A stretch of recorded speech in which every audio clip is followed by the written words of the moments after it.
It's time for your daily dose of all things Chicago sports. This is the Daily Score. Now, here's your host, Mark Grote.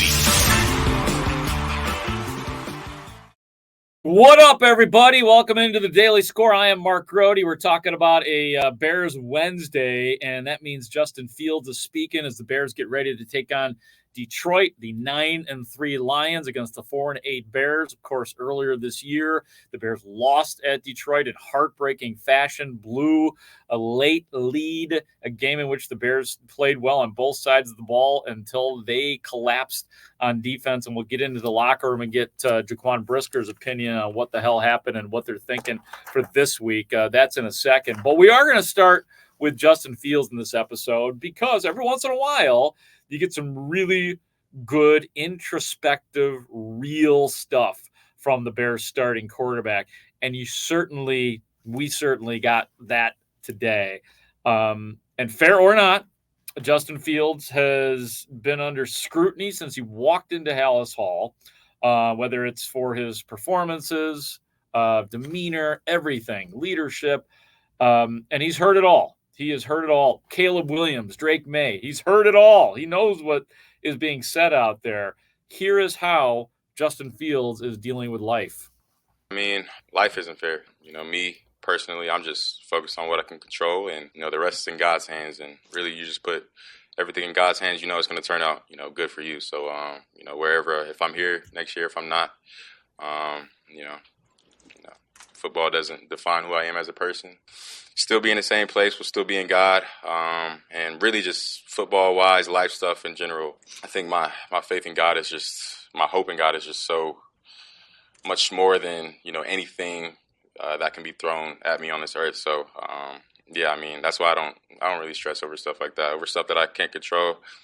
I know that God's got me, and I'm going to be good. So I'm very blessed in the position I am in, and, I think a million people would love to be in the position I am right now. So really just, not taking that for granted, and just taking each and every moment I have every day up here, to the fullest. So, yeah. When can you take on that perspective of kind of putting it in God's hands and that humility that millions of people would love to be in your position? Because the outside noise some of that's had to have broken through to you, hearing about other quarterbacks and all that kind of stuff. So was there a point where you were just like, all right, I got to take a deep breath and just have some perspective on all that?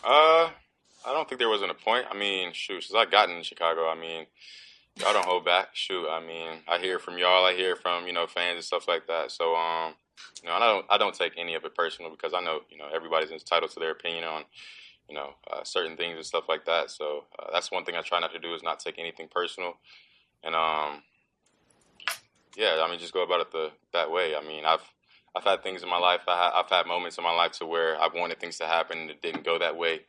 And it ended up going another way, and it worked out better than I, ever could imagine. So that's really why I just, don't stress about stuff that happens, and just controlling what I can control. And like I said earlier, just being the best person I can be, and striving to be the best player I can be. Yeah, look, I know that, he said what he said, which was unbelievable. All that was very honest and all that kind of stuff. But he doesn't have to admit it, but he's a human being. At some point in time, this stuff has to have gotten to him. And it's easy to deflect and just be like, it's no big deal. But there probably was a moment where Justin Fields had to, we all lean on something. And if he's leaning on faith, that's a pretty good way to go. And that's what Justin Fields has been doing. And, what a trick that is to not take it personally. I don't know if I believe it. Like it's strong that he's saying it. But I take stuff personally. We all do.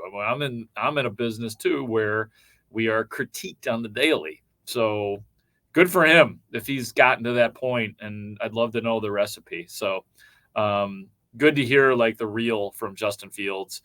Now let's get to the real Justin Fields.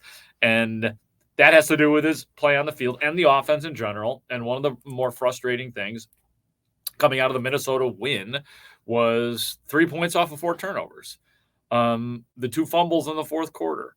Fields will address both of those here in this answer.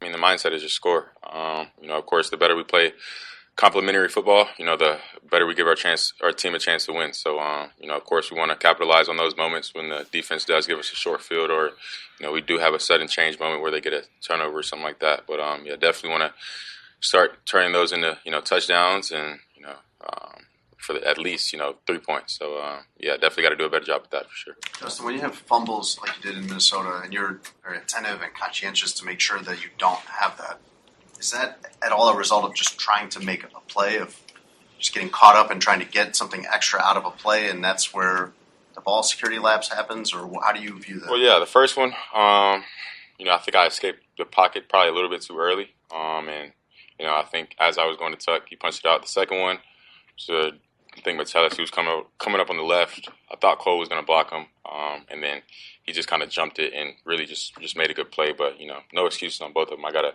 At the end of the day, I got to, protect the ball and take care of the ball because, on offense, that's the number one goal is taking care of the ball and not turning the ball over. So, right.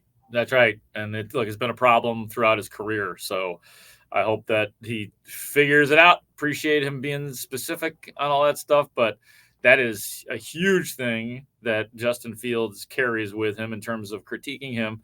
And hopefully the Bears will have adjusted this time or this week in terms of turning fortuitous situations into touchdowns and not just field goal. Matt Eberflus. Let's talk about him. Matt Eberflus has been good. He's been a good defensive coordinator. It seems like he is, dare I say, Matt Eberflus developing to some degree at this point in his life as a head coach, maybe. But the question on Matt Eberflus is, hey, why has the 8 turnovers the last 2 weeks, Flus?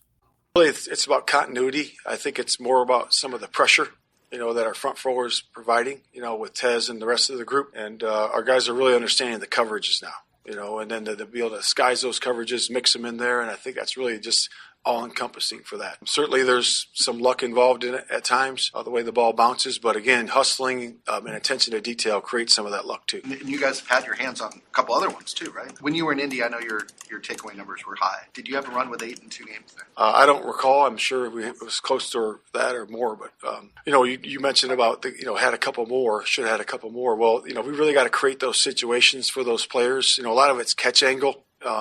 Creating the game-like conditions in the drill work. Catch angle. Just the way the approach that a particular positions coming into the ball when they make the interception. So there's patterns involved in a football game, and so you have to replicate those patterns over and over again and create those for the players in your drill work. Yeah, I mean, there's a science to it, and I do appreciate that, like some of the specifics that Matt Eberflus has given, and you just hope that trend continues. I don't expect another 4 interceptions against Detroit, but they did do a number on Jared Goff, and the Bears historically have done a number on Jared Goff. I don't think there's any of the players that were with the Bears previous to this year, but playing Jared Goff, but the Bears know how to handle him. So let's see if they do it again this week. And we'll get more into that as the week goes on. Last cut, let's hear how the defense is handling this week. After that horrible loss to the Lions, spoke to Jaquan Brisker with some other reporters today. Is there an anger carryover from that Detroit game? Like, will you guys be feeling that at Soldier Field on Sunday?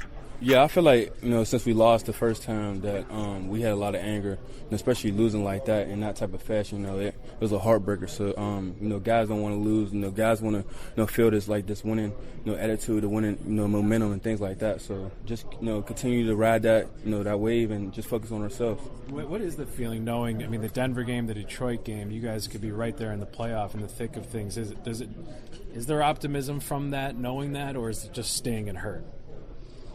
There's optimism knowing that, but it's actually being where our feet are too. We got a lot of ball ahead of us. We still got 5 games. We're not put away right now, so just stay focused on us, do what we can, and just try to be where our feet are, like I said. And that is the voice of Jaquan Brisker. I was hoping for a little more anger out of that, and maybe they are. Maybe they're pissed off about that and they want to finish business, and there'll be a lot of talk. I hope there's a lot of talking out on Soldier Field this week. I think, look, man, it's like good old fashioned grinded out Norris Division NFC North game, even though Detroit's still a lot better than the Bears played them well. And I think that they could do it again. And I think that, obviously Detroit will have adjusted. So let's see what wrinkles the Flus and Luke Getsy have. And we'll talk to Luke Getsy tomorrow. A few other things here before we get out of here. On Sunday is an important day for a lot of people in the NFL, and for the Bears, they're doing their My Cause, My Cleats, where the Bears get to, wear their own spikes with representing a charity or a cause of their choosing. Justin Fields started his own foundation, as a matter of fact, which is dedicated to strengthening communities and youth empowerment. So that will be reflected on his cleats on Sunday, the Justin Fields Foundation, which he just started. Very cool. Matt Eberflus will be representing the Zacharias Sexual Abuse Center. And he went in depth about that with us today. So that's cool. So, you'll see a lot of very colorful spikes on Sunday. So now now you've been told.